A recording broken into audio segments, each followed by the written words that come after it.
Hello friends, मैं हूं सिराज और हम सीख रहे हैं पीएचपी में इस बार हम डिस्कस करेंगे वेरिएबल। तो फ्रेंड, पीएचपी में वेरिएबल वो होते हैं जो कि रन टाइम पर हमारे डेटा को स्टोर करने की यूज़ में आते हैं। इन वेरिएबल्स की मदद से हम किसी भी यूज़र की, क्लाइंट की या जो कोई विजिटर होता है, हम उनकी इन्फॉर्मेशनों को और उनके द्वारा दिए गए जो भी डेटा वगैरह होते हैं, हम उनको वेरिएबल्स में स्टोर कर सकते हैं। एट रन टाइम पर ये वेरिएबल हमारे बहुत ही यूज़ में आते हैं और इनके विदाउट इनके हम बिल्कुल भी पीएचपी में हम कोई स्क्रिप्ट नहीं लिख सकते। तो हम देखते हैं कि पीएचपी में वेरिएबल क्या होते हैं और इन्हें कैसे डिफाइन किया जाता है। तो जनरली सबसे पहले मैं ये बता देना चाहूँगा कि हम वेरिएबल किसे कहते हैं। तो हमने फ्रेंड स्कूल टाइम से हमने ये डिस्कस किया हमेशा कि हम जो भी मैथ्स से रिलेटेड पोर्शन करते थे, फॉर एग्जांपल हम करते थे x equal to 2, then y equal to 4 and z equal to हम x प्लस y कर दिया करते थे। तो जनरली हम जानते ही हैं कि x की वैल्यू जो 2 है और y की वैल्यू 4 है, तो देन z का जो रिजल्ट आएगा जो 6 होगा। तो यहाँ पर हम ये देखते हैं कि जो x है वो एक वेरिएबल है जो कि 2 को स्टोर करके रख रहा है, क्योंकि हम जानते हैं कि x का मतलब यही है कि इसमें 2 स्टोर है। इसी तरह से अगर हम y को देखें तो यहाँ पर y का मीनिंग भी यही होता है कि इसमें 4 स्टोर है। और अब यहाँ पर हम z को देख रहे हैं तो जो कि x प्लस वाई है, जो कि इसका एडिशन का जो रिजल्ट आ रहा है वो z स्टोर कर रहा है। तो ये एक तरह के वेरिएबल होते हैं। इन वेरिएबल्स में सबसे बड़ी बात ये रहती है कि ये रन टाइम पर स्टोर रहते हैं और हमें इनके रन टाइम पर हम इनको यूज़ भी कर सकते हैं, इनमें इम्प्लीमेंट भी कर सकते हैं और इन्हें हम बदल भी सकते हैं, चेंज भी कर सकते हैं एट ए रन टाइम पर। तो इनको अब हम ये देखते हैं सबसे पहले कि पीएचपी में वेरिएबल डिफाइन करने की शर्त क्या होती है। तो सबसे पहला पीएचपी में वेरिएबल डिफाइन करने की शर्त होती है कि इसे हमेशा डॉलर के साथ लिखा जाता है। सबसे पहला इसका रूल होता है कि इसे डॉलर के साथ लिखा जाए। विदाउट डॉलर हम पीएचपी के नहीं लिख सकते। तो यहाँ पर हम लिख सकते हैं variable with dollar symbol.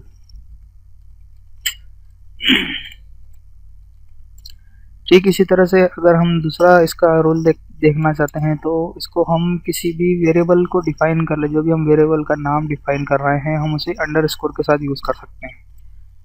For example मैं इसका एक एग्जांपल बता देता हूँ जिसमें हम जैसे हम कोई एक फर्स्ट नेम अंडरस्कोर नेम, जिस तरह से आपने अधिकतर देखा होगा कि हम इस तरह से एक फील्ड डिफाइन करते हैं तो हम इसको अंडरस्कोर के साथ डिफाइन कर सकते हैं।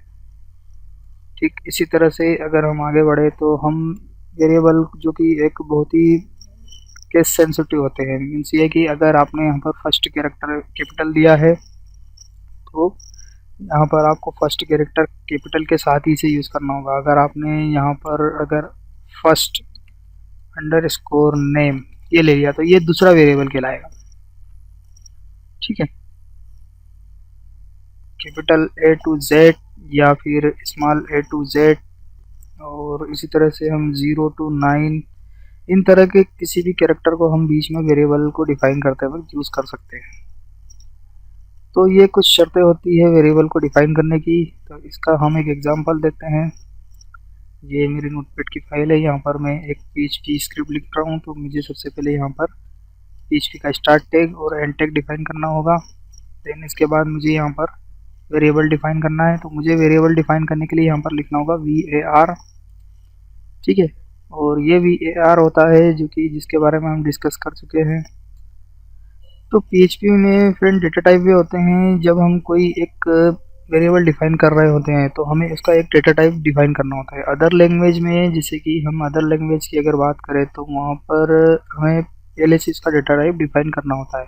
अगर हम कोई नंबर वैल्यू ले रहे हैं तो उसके लिए हमें इंटीजर डिफाइन करना होगा। अगर हम कोई पॉइंट वाली वैल्यू ले रहे हैं, डेसिमल वैल्यू, तो हमें इसे फ्लोट डिफाइन करना होगा।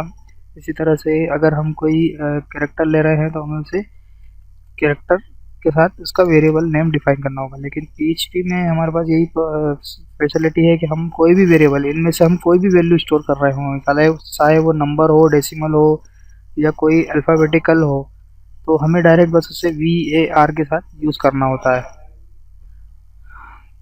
लेकिन PHP में हमें इस वेरिएबल वेयर को लिखने की भी ज़रूरत नहीं होती है, ये बाय डिफ़ॉल्ट इसे एक तरह से वेरिएबल ही लेता है।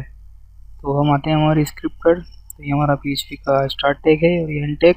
यहाँ पर अब हम डिफ़ाइन करेंगे एक variable x equals to 3, variable y equals to 4 semicolon, और फिर एक वेरिएबल और हम डिफ़ाइन करेंगे result equals to $x plus $y।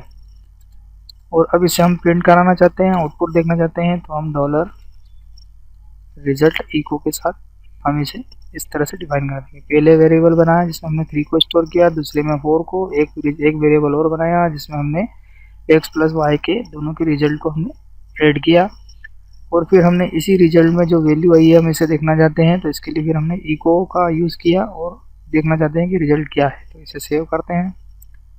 अब इसमें आते हैं और लोकल होस्ट डेमो, तो यहाँ देखिए आपने इसने 7 प्रिंट किया हमारा आउटपुट, तो जो कि बिल्कुल सही है। तो इस तरह से हम वेरिएबल डिफ़ाइन कर सकते हैं और उसके अंदर वैल्यू को दे सकते हैं। तो वेरिएबल को डिफ़ाइन करने की यही मेथड होती है कि इसको डॉलर के साथ यूज़ किया जा सकता है। इसी तरह से हम और दूसरे तरह के भी वेरिएबल बना सकते हैं, जैसे कि जनरली आपने देखा ही होगा कि यहाँ पर हम डॉलर और फर्स्ट नेम, इस तरह से भी हम एक वेरिएबल बना सकते हैं। और भी वेरिएबल बना सकते हैं डॉलर, और हम किसी प्रोडक्ट को लेकर भी हम कोई एक वेरिएबल बना सकते हैं, जैसे कि नोकिया अंडरस्कोर मोबाइल। तो इस तरह से हम पूरी एक कंप्लीट वेरिएबल का नाम को भी हम बढ़ा सकते हैं। हम एक छोटे लेवल पे भी ले सकते हैं और बड़े लेवल पे भी वेरिएबल को हम डिफ़ाइन कर सकते हैं। तो PHP में वेरिएबल डिफ़ाइन करने की यही मेथड होती है, जो रूल मैंने आप लोगों को बताए हैं वही होते हैं और बहुत ही सिंपल होते हैं बिल्कुल। तो इन रूल्स को फॉलो करते हुए हम PHP में आगे भी हम बहुत से वेरिएबल बनाएंगे और स्क्रिप्ट को तैयार करेंगे। तो ये थे वेरिएबल। तो अब हम डिस्कस करते हैं स्ट्रिंग के बारे में। कुछ स्ट्रिंग वेरिएबल भी होते हैं जिनके बारे में अब हम देखते हैं कि ये क्या होते हैं।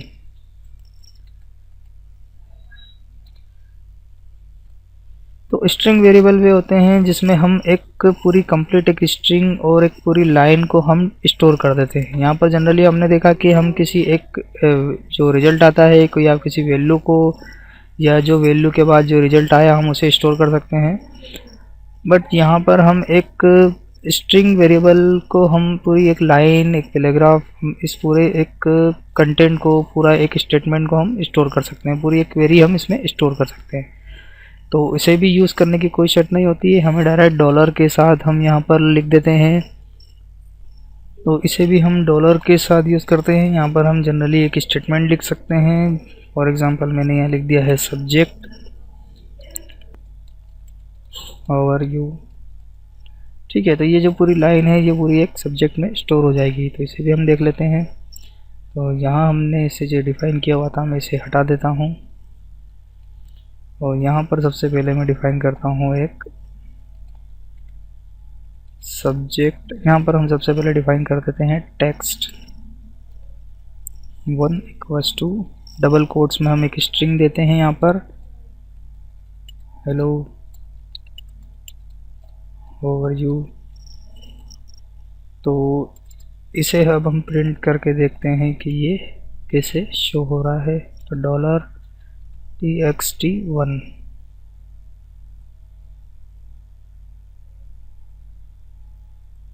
तो ये देखिए यहाँ पर इसने पूरा इसको प्रिंट कर दिया है। मैंने जस्ट इस फाइल को वापस एग्जीक्यूट किया तो इसने इस इको के ज़रिए जो इस वेरिएबल में स्टोर थी पूरी स्ट्रिंग, इसने इस स्ट्रिंग को यहाँ पर शो कर दिया।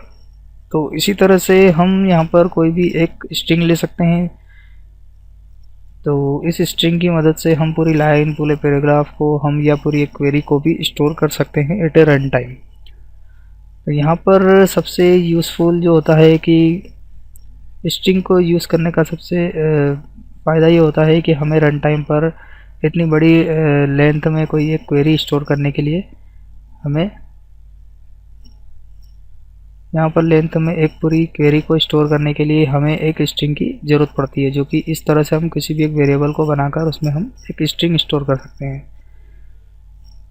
तो यहाँ अब हम डिस्कस करते हैं एक ऑपरेटर के बारे में जिसे